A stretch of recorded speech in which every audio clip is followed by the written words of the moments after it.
Hello दोस्तों, स्वागत है आपका पार्ट 2 वीडियो में। दोस्तों, आई होप आपने जो पार्ट 1 था एंटी अरिथमेटिक ड्रग का, वो आपने ज़रूर देखा होगा। उसमें हमने पढ़ा था कि एनहांस ऑटोमेटिसिटी कैसे हो रही है आपकी, ट्रिगर्ड मूवमेंट कैसे हो रहा है आपका, सर्कस मूवमेंट किस तरह से हो रहा है आपका, और अरिथमिया कॉज कर रहा था। तो दोस्तों, आज हम पढ़ेंगे जो एंटी अरिथमेटिक ड्रग्स है वो किस तरह से काम करती है। तो चलो चलते हैं। जो पहली क्लास में आती है वो आती है मेम्ब्रेन स्टेबलाइजिंग ड्रग्स। तो दोस्तों, हम पढ़ेंगे जो मेम्ब्रेन स्टेबलाइजिंग ड्रग है, इसको 3 पार्ट्स में बांटा गया है, A class, B class and C class. तो दोस्तों, जो ए क्लास है इसमें आती है मेम्ब्रेन स्टेबलाइजिंग ड्रग। तो इसमें क्या है, क्लास ए में मॉडरेटली डिक्रीज जो एक्शन पोटेंशियल है फेज 0 को इनहिबिट करती है। तो इसमें आती है आपकी क्विनिडिन, प्रोकेनामाइड एंड डिज़ोक्वारामाइड। तो मोस्टली क्या होता है इसमें, ये क्या करती है, एक्शन पोटेंशियल डीपोलराइजेशन प्रोसेस है, जिसमें आपका सोडियम आयन का जो इन्फ्लक्स होता है उसको इनहिबिट करती है। मोस्टली सोडियम आयन को जो डीपोलराइजेशन है उसको इनहिबिट करती है, और पोटेशियम आयन भी और ब्लॉक हो जाता है। तो दोस्तों, इसमें है क्विनिडिन, प्रोकेनामाइड, डिज़ोक्वारामाइड। उसके बाद जो क्लास बी ड्रग है उसमें आपका लिटिल डिक्रीज इन फेज 0। तो इसमें क्या क्या, इसमें लिग्नोकेन है, मैग्नीटिन है। तो दोस्तों, ये है आपकी little decrease in the phase 0 phase को। इसमें भी ये मोस्टली जो है पोटेशियम आयन को टारगेट करते हैं और डीपोलराइजेशन प्रोसेस को इनहिबिट करते हैं। और जो क्लास सी है उसमें क्या आपका markedly decrease the phase 0 phase. तो इसमें क्या आपकी प्रोपोफोन है, फ्लेकेनामाइड है, ये आपकी क्या है, मेम्ब्रेन स्टेबलाइजिंग ड्रग्स है। और उसके बाद जो आपकी जो क्लास 2 है उसमें आपकी आती है एंटी एड्रेनर्जिक ड्रग्स, जिसमें कि मोस्टली हम बीटा 1 रिसेप्टर को टारगेट करेंगे। तो इसमें कौन कौन सी आपकी, इसमें प्रोप्रानोलोल है, एस्मालोल है। तो उसके बाद जो क्लास 3 है इसमें क्या आपकी एजेंट्स बार्डनिंग द एक्शन पोटेंशियल, मतलब कि जो आपका वार्डनिंग एक्शन पोटेंशियल, मतलब कि पोटेशियम आयन को करे रीपोलराइजेशन प्रोसेस को ये वार्डनिंग करे, उसको टारगेट कर रहे हैं पोटेशियम आयन को। तो इसमें क्या आ रहा है आपका एमिडेरोन है, ड्रोनिड्रोन है, सेटोलोल है, डिफोटिलाइड्स है। तो ये आपकी आती है agents that's cause the widening of the action potential, मतलब पोटेशियम आयन को इनहिबिट कर रहे हैं। उसके बाद जो क्लास 4 है इसमें क्या आपका कैल्शियम चैनल ब्लॉकर है, जिसमें आपके ब्रापामिल है, डिल्टीजिन है। ये आपकी आती है कैल्शियम आयन को टारगेट करके, और जो है डीपोलराइजेशन प्रोसेस से और जो आपका रीपोलराइजेशन प्रोसेस है उसको टारगेट करके इसको ब्लॉक कर देंगे। और इस तरह से जो हमारी एंटी एरिथमेटिक ड्रग्स है वो वर्क करती है। दोस्तों, अब हम बात करते हैं आपका जो क्विनिडिन ड्रग है, ये मोस्टली ऑब्टेन किया जाता है आपका सिनकोना बार्क से। It is the dextro isomer of quinine.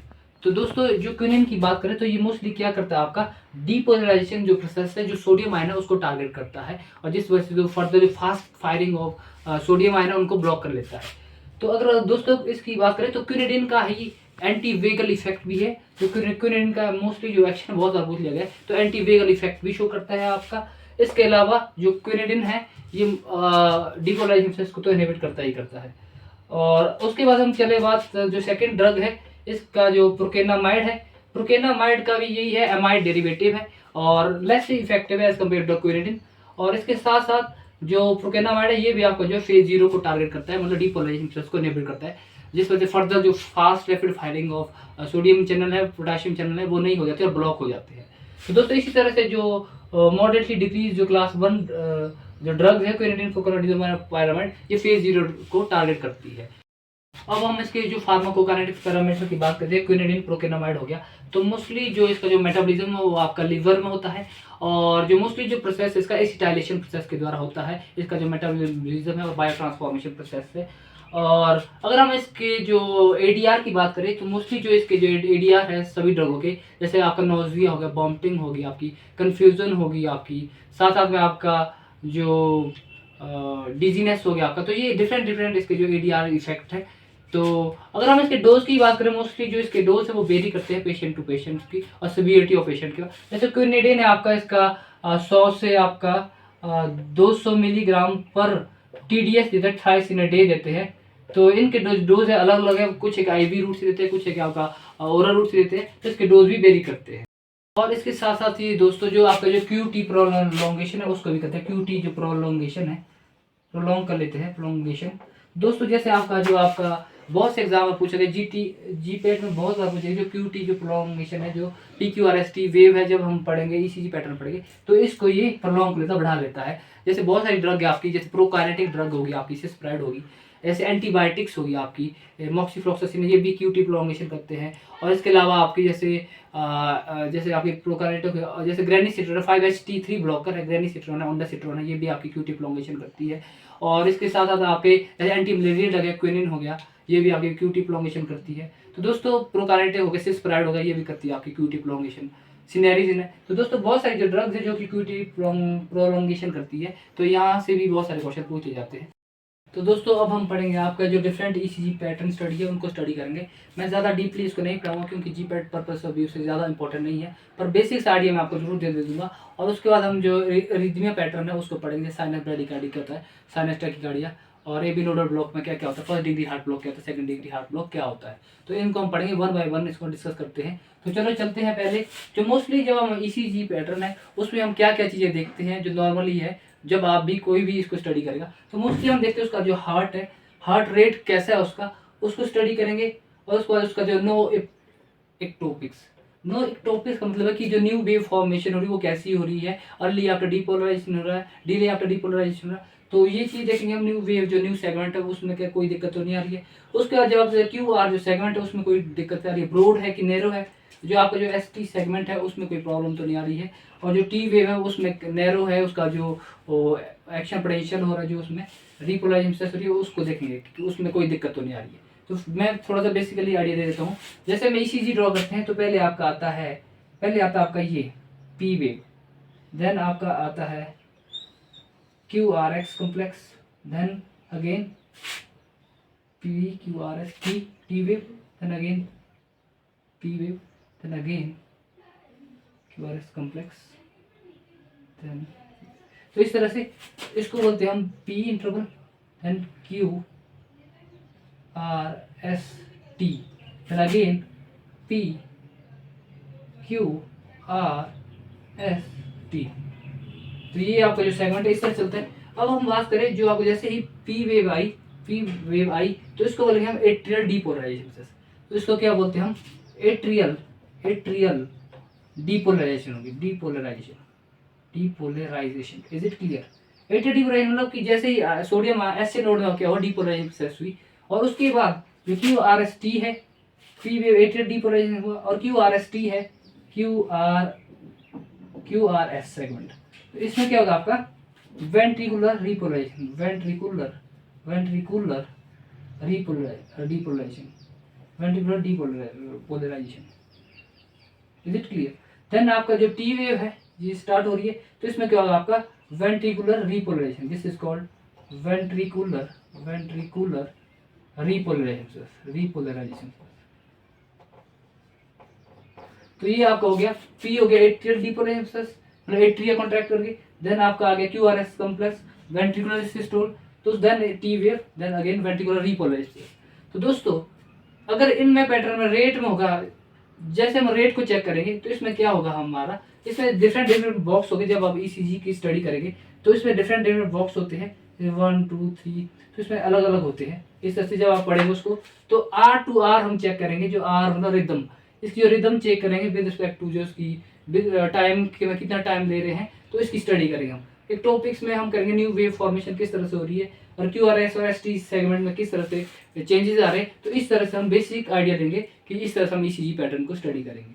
और जैसे आपका जो पी क्यू सेगमेंट है इसमें ये इसको बोलते हैं आपकी iso electric line, this is called the imaginary line that's called iso electric line, iso electric line. यहाँ पे आप देख रहे हो कहीं कहीं आइसो इलेक्ट्रिक लाइन है, मतलब जो पी क्यू है, जब हम जैसे ही आपका करंट पास करेगा हार्ट में, जैसे 4 चैम्बर होते हैं आपके हार्ट में। I am just making a little bit review regarding how the conduction system work in ECG pattern. There are 4 chamber in hearts. This is like that. This is SA node. जैसे ही current आया SA node से, then it will goes to the AB node. SA node से जाएगा AB node में, AB node में गया, then it will goes to the bundle of His. This portion is called bundle of His. Then bundle of His से जाएगा ये Purkinje fiber. There are different cell Purkinje fiber. Then it will goes to the whole heart cell. Is it clear? The heart cell work also like galvanometer like phenomena. There are 2 electrodes in chest leads. If you will see the ECG pattern, there are different chest leads that we will put on the patients. Then what will happen there is the heart will also show a conduction system. It will work like conduction system. There is the fast rapid firing of electrons. तो इसी तरह से जो आपका जो S node है, जब atrial depolarisation process हुई तो ये पी वेव बनेगी, atrial depolarization, then it will goes to the AV node to the SA node to AB node to the bundle of His, this is the bundle of His. Then इसमें क्या होगा, इसमें थोड़ा conduction system slow होता है, why there is the little bit slow conduction system and it will become constant in this portion P2Q portion.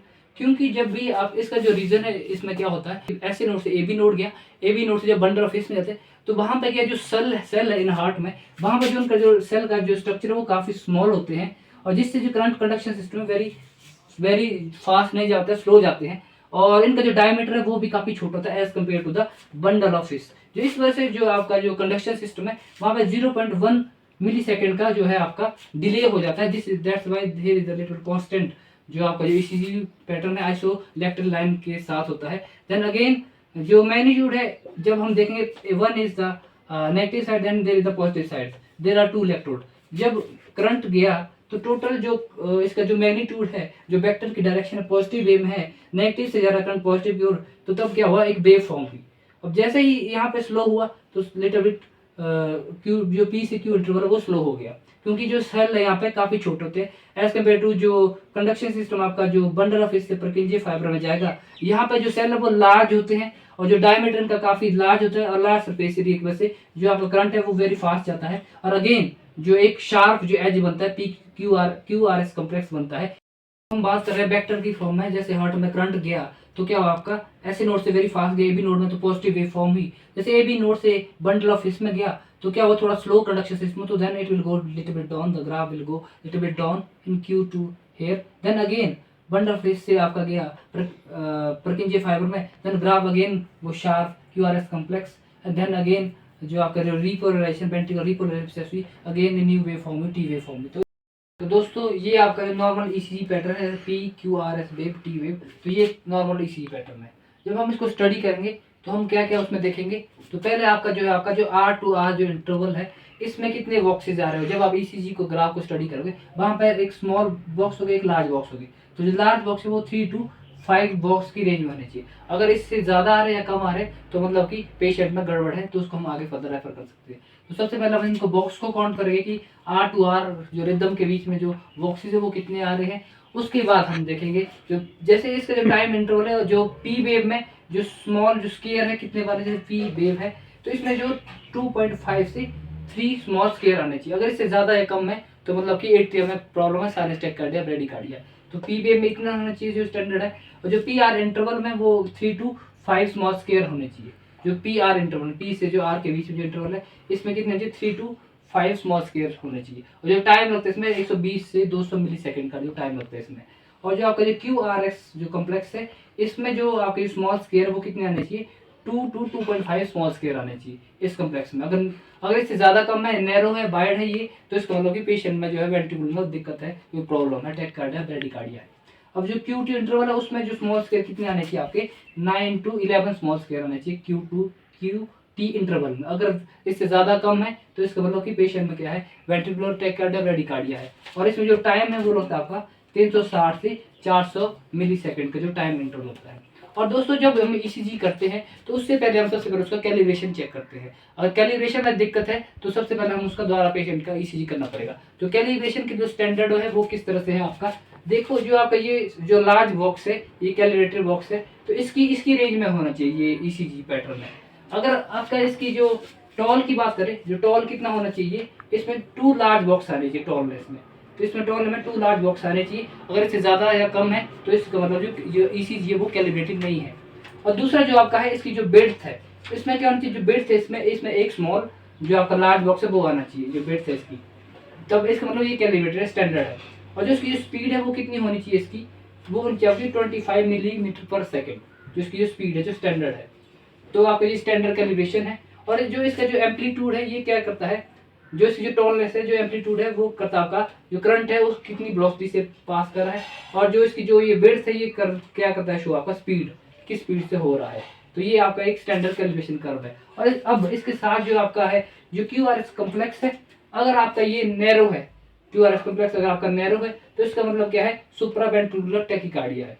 अगर आपका QRS complex जो आपका ये पोर्शन नैरो है तो सुप्रावेंट्रिकुलर टैकीकार्डिया, अगर ये ब्रॉड है वाइड है ये QRS का मतलब वाइड आ रहा है आपका, तो इसका मतलब क्या है वेंट्रिकुलर टैकीकार्डिया और टॉर्सिडे डी पॉइंट्स आ रहे हैं वहां पे, तो इसका मतलब नैरो और वाइड है तो बी पेशेंट की दिक्कत है, ईसीजी पैटर्न में दिक्कत है।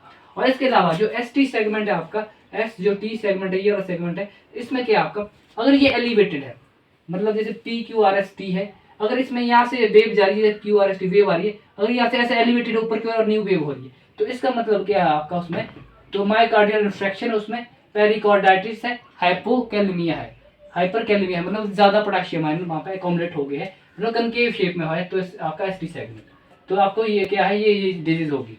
अगर आपका जो एसटी सेगमेंट है इसमें डिप्रेशन है, मतलब जो आपका जो वेव फॉर्म हो रही है ये नीचे से हो रही है, इस तरह से हो रही है, इस तरह से हो रही है, नीचे से ऊपर की ओर हो रही है, इस डिप्रेशन से ऊपर की ओर हो रही है, तो इसका मतलब क्या, हाइपोकैलेमिया है, और आपका जो क्रोनिक स्टेबल एंजाइना है वहाँ पे, अगर आपका एसटी सेगमेंट आपका डिप्रेशन है। तो ये इसके डिफरेंट डिफरेंट क्राइटेरिया है जिस तरह से हम ईसीजी को इंटरप्रेट कर सकते हैं। अब हम अरिथमिया में देखेंगे, साइनस अरिथमिया में ईसीजी पैटर्न क्या होगा, फर्स्ट डिग्री और सेकंड डिग्री हार्ट ब्लॉक में ईसीजी पैटर्न किस तरह से होगा।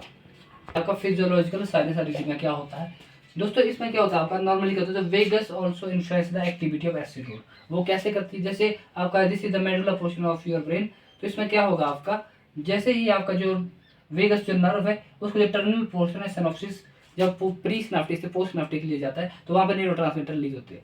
तो क्या होता है, जैसे एसिटाइलकोलिन है रिलीज होगा यहाँ पे, तो क्या है, वेगस जब वेगस क्या करेगा, उसको इनहिबिट रिएक्शन करेगा उस पे, ऐसे नोड पे, और जैसे ड्यूरिंग जो इंस्पिरेशन और एक्सपिरेशन है तो आपकी जो हार्ट रेट है उसका भी उस पर इम्पैक्ट पड़ता है। ड्यू वेगस इनहिबिटरी एक्शन होगा तो हार्ट रेट का होगा आपका इंक्रीज होगा, और ड्यूरिंग एक्सपिरेशन आपका जो है हार्ट रेट का होगा डिक्रीज होगा। तो इस वजह से क्या होगा, there is a little bit fluctuation in the ECG pattern. So in case of diabetes patient and neuropathy patient where neuron is not working, the spinal nerve neurons are not working, तो in that case में क्या होगा, जो आपका जो vagus है influence नहीं करेगी एक्टिविटी ऑफ वेगस, आपकी जो है इन्फ्लुएंस नहीं करेगी एक्टिविटी ऑफ हार्ट। तो इस वजह से क्या होगा, जैसे आपका जो we in this way we can say that जो ट्रांसप्लांटेड जो हार्ट है उसमें क्या होगा, we can say that the transplanted heart is also denervated heart. During respiration respiratory cycle जो हार्ट रेट है वो फ्लक्चुएट होता है with respect to inspiration and expiration. तो दोस्तों आप देख सकते हैं कि जो ईसीजी पैटर्न है उसमें कैसे वेव्स बन रही है, PQRS बन रहा है, तो कभी वेव्स अप्स जा रही है, कभी डाउन जा रही है। तो आप देख सकते हैं कि हमारी लाइफ में भी इसी तरह से चलता है कि कभी हमारी लाइफ से अप्स आते हैं, कभी डाउन जाते हैं। तो दोस्तों अगर वेव सीधी जाएगी, बिल्कुल अप्स एंड डाउन नहीं जाएगी, तो ये आइसोइलेक्ट्रिक इसमें जाएगी, लाइन में जाएगी, तो इसका मतलब कि पेशेंट डेड है। तो इसी हिसाब से हमारी लाइफ में जो अप्स एंड डाउन आते रहते हैं, it's a part of life, we should never have to give up. तो लाइफ का असली मजा तभी है जब आपकी लाइफ में अप्स एंड डाउन आए, हमें इसे एंजॉय करना चाहिए। तो चलो शुरू करते हैं। अब नेक्स्ट जो आपका है साइनस टैकीकार्डिया, नाम से ही पता लग रहा है साइनस में टैकीकार्डिया फास्ट हो रही है, ऐसे नोडल फास्ट कंडक्शन हो रही है इलेक्ट्रिक करंट की। तो नॉर्मली जो ग्राफ है आपका बन रहा है PQRS, नॉर्मल जो वेव है इस तरह से जा रही है, लेकिन इनकी सब साइनस टैकीकार्डिया क्या होगा, आपका जो हार्ट बीट है, जो पी वेव है वो आपकी क्या हो रही है, अर्ली बन रही है। नॉर्मली पी वेव यहाँ चली है तो यहाँ पे थोड़ी एडवांस में चली जाएगी।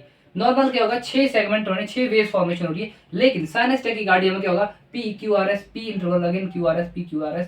तो इस तरह से जो P इंटरवल है वो आपके 6 से 7 वेव फॉर्मेशन हो रही है, एक एक्स्ट्रा वेव बन रही है। तो आप देख सकते हैं इसमें जो मैंने ये ग्राफ बनाया इसमें थोड़ा बहुत ऊपर नीचे हो सकता है मेरे डायग्राम में, पर जो मेन जो कंसेप्ट यहाँ पे ये है कि जो आपका जो साइनस टैकीकार्डिया है इसमें क्या हो रहा है, आपका पी वेव अर्ली बन रही है और एक एक्स्ट्रा वेव फॉर्मेशन हो रही है। इसका मतलब क्या वहां पे साइनस टैकीकार्डिया है। और जो आपका जो सेकंड है साइनस ब्रेडिकार्डिया, नाम से ही पता लग रहा है ब्रेडिकार्डिया में slow down of heart beat. तो यहाँ पे क्या होगा आपका, जैसे ही पी बन रहा है QRS, P again QRS complex बन रही है, वेव बन रही है PQRS कम्प्लेक्स। तो इसमें क्या होगा, जो आपका जो ये R to R जो वेव है और जो पी इंटरवल है ये क्या होगा, थोड़ा वाइड होगा, थोड़ा 4 से 5 जो वेव्स बनेगी इसमें, मतलब कि ऊपर हमारी एक्स्ट्रा वेव बन रही है, इसमें थोड़ा ब्रॉड होगा, ये जो ईसीजी पैटर्न है ब्रॉड होगा, मतलब उसका मतलब क्या है, ब्रेडिकार्डिया स्लो डाउन चल रही है, हार्ट बीट पेशेंट की बहुत स्लो चल रही है, तो इसका मतलब साइनस ब्रेडिकार्डिया हो गया।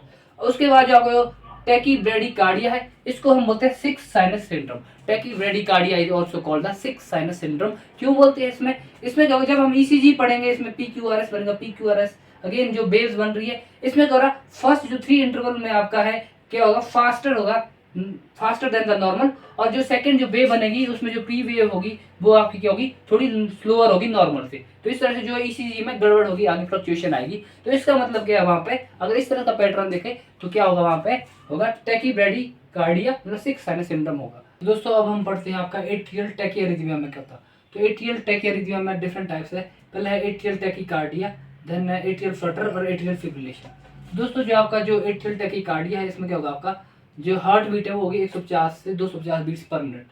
मतलब कि हार्ट बीट फास्ट होती है एट्रियल में, टैकीकार्डिया हो रहा है एट्रियल पोर्शन में। दिस इज एट्रियल डिपोलराइजेशन, जो पता है आपको। तो क्या होगा इसमें, जो पी वेव है वो क्या होगी, पी वेव में फ्लक्चुएशन कॉज होगी और क्यू आर एस कॉम्प्लेक्स बनेगा। अगेन पी वेव में फ्लक्चुएशन और क्यू आर एस कॉम्प्लेक्स बनेगा। तो इस तरह से जब पी वेव में आप मल्टीपल इस तरह से देखेंगे, मल्टीपल वेव देखेंगे स्मॉल स्मॉल, तो इसका मतलब क्या, वहाँ पे एट्रियल टैकीकार्डिया और जो हार्ट बीट है वो आपकी 150 से 250 बीट्स पर मिनट जा रही है। और इसी तरह से आपका जो एट्रियल जो फ्लटर है उसमें क्या हो रहा है, आपका जो हार्ट बीट है 250 से 350 बीट्स पर मिनट जा रहा है। तो इसमें क्या होगा, आपका जो आपकी टिक लाइक फॉर्मेशन हो जाएगी पी वेव में स्टार्ट, और ग्राफ इस तरह से बनेगा। तो जब ग्राफ में आप इस तरह की देखेंगे, टिक लाइक फॉर्मेशन देखेंगे, इसको मतलब वहाँ पे क्या हो रहा है, आपका एट्रियल फ्लटरिंग हो रही है। और ग्राफ में इस तरह पैटर्न से आप पहचान सकते हैं डायरेक्टली ईसीजी पैटर्न में कि क्या हो, वहाँ पे फ्लटरिंग हो रही है, एट्रियल फ्लटरिंग हो रही है। और इस तरह से जो एट्रियल फिब्रिलेशन है उसमें अगर more than 350 beats per minute होगा, तो उसमें क्या होगा, आपका बिल्कुल एक लाइन सी ड्रॉ हो जाएगी, इस तरह से कॉन्स्टेंट लाइन सी ड्रॉ हो जाएगी, और जो small F F wave formation हो जाएगी, और इस तरह से फ्लटरिंग। जब आप इस तरह से देखेंगे, इस तरह से स्मॉल जो टिप है बिल्कुल स्मॉल स्मॉल वेव फॉर्मेशन हो जाएगी बिल्कुल। तो इसका मतलब क्या, वहाँ पे एट्रियल फिब्रिलेशन और heart beat 350 beats per minute जा रही है। तो जब आप इस तरह से ग्राफ देखें इसी पैटर्न में, तो इसका मतलब क्या, वहाँ पे एट्रियल फिब्रिलेशन हो रही है। तो इस तरह से डिफरेंट डिफरेंट जब आप पैटर्न देखो इसी में, तो आप उसको रिकॉग्नाइज कर सकते हैं वहाँ पे किस तरह से एट्रियल टैकीकार्डिया हो रहे हैं। दोस्तों अब हम करते हैं जो आपको फर्स्ट डिग्री हार्ट ब्लॉक क्या होता है, सेकंड डिग्री हार्ट ब्लॉक क्या होता है, और थर्ड डिग्री हार्ट ब्लॉक में क्या होता है। तो दोस्तों जो फर्स्ट डिग्री हार्ट ब्लॉक है उसमें क्या होगा, आपका जो पी आर जो इंटरवल है वो इलोंगेट होता जाएगा। जैसे ही P Q R S complex बनेगा, जो पी से आर का इंटरवल है वो इलोंगेट होता जाएगा, फर्दर इलोंगेशन होगी। तो इसका मतलब जब इस तरह से पैटर्न होगा इसी का, जब पी और आर इंटरवल में कंटिन्यूसली इलोंगेशन होगी, तो इसका मतलब वहाँ पर क्या होगा, फर्स्ट डिग्री हार्ट ब्लॉक होगा। मतलब कि जैसे आपका जो हार्ट सेल है, for example this is heart cell, तो क्या होगा, यहाँ से जनरेट इम्पल्स जनरेट हुई, देन क्यू आर एस बना, P then Q R S बना, तो क्यू आर एस। तो क्या होगा, इस पर क्या टाइम लगेगा, जैसे बे वाई it will take time, longer time, then Q R S complex बना। नॉर्मली क्या होगा, in first degree heart block होगा, पी वेव जनरेट हुई, then Q R X, it will take the longer time to generate the Q R S. तो इसका मतलब क्या, first degree heart block है। अब जो सेकंड डिग्री जो हार्ट ब्लॉक है उसमें क्या होगा, आपका जो क्यू आर एस इंटरवल है वो मिसिंग होगा। तो मतलब क्या होगा, जैसे ही आपकी जो न्यू वेव आएगी, जैसे यहाँ से पल्स हुई, तो यहाँ पे क्यू आर एस कॉम्प्लेक्स बना। जब सेकंड वेव आई तो यहाँ पे क्या होगा, मिस हो जाएगा, यहाँ पे क्यू आर एस कॉम्प्लेक्स नहीं बनेगा। Again I, then again Q R S बनेगा, again Q R S miss होगा, न्यू वेव आएगी, और some time Q R S होगा, कभी कभी नहीं होगा। तो इसका मतलब क्या है, जब Q R S interval missing होगा, जैसे आप देख सकते हैं यहाँ क्यू आर एस जो है मिस है, Q R S complex again है, then again Q R S बन रहा है। तो इसका मतलब क्या होगा, जब इस तरह का पैटर्न होगा, तो उसका मतलब आपका सेकेंड डिग्री हार्ट ब्लॉक है। थर्ड डिग्री हार्ट ब्लॉक है, उसमें क्या होगा, आपका समटाइम्स जो एट्रियल वेंट्रिकुलर डिसोसिएट हो जाएगा ईच अदर, कभी पी वेव एब्सेंट होगी, कभी Q R S complex absent होगा, और कभी पी वेव अगेन मिस होगी। तो इस तरह से जब इस तरह से होगा, जो एट्रियल वेंट्रिकुलर बिल्कुल डिसोसिएट हो जाएगा, जैसे हार्ट सेल है, पी वेव बनी, देन क्यू आर एस बना। लेकिन जब इस थर्ड डिग्री हार्ट ब्लॉक होगा, हार्ट जो अपना एक नया ही ऐसे नोड तैयार कर लेगा, और न्यू ही क्यू आर एस कॉम्प्लेक्स बनाना शुरू कर लेगा। कभी पी वेव बनेगी, और इसका जो एम्पलीट्यूड होगा बहुत ही कम होगा, जिस वजह से जो क्यू आर एस कॉम्प्लेक्स नहीं बनेगा, और हार्ट अपना खुद का ही ऐसे नोड जनरेट कर लेगा, और एक एक्टोपिक फोकाई जनरेट कर लेगा, जिस वजह से एक न्यू वेव फॉर्मेशन हो जाएगी, और जिसका जो एम्पलीट्यूड है बहुत कम होगा। इसका मतलब क्या है, एट्रिया अलग से बीट प्रोड्यूस कर रहा है, वेंट्रिकुलर अलग से ही एक अपनी नई बीट्स प्रोड्यूस कर रहा है। तो इसका मतलब क्या है, जो एट्रिया और वेंट्रिकुलर है कंप्लीट डिसोसिएट है ईच अदर। इसका मतलब क्या है, कंप्लीट हार्ट ब्लॉक बोलेंगे, थर्ड डिग्री हार्ट ब्लॉक बोलेंगे, कंप्लीट हार्ट ब्लॉक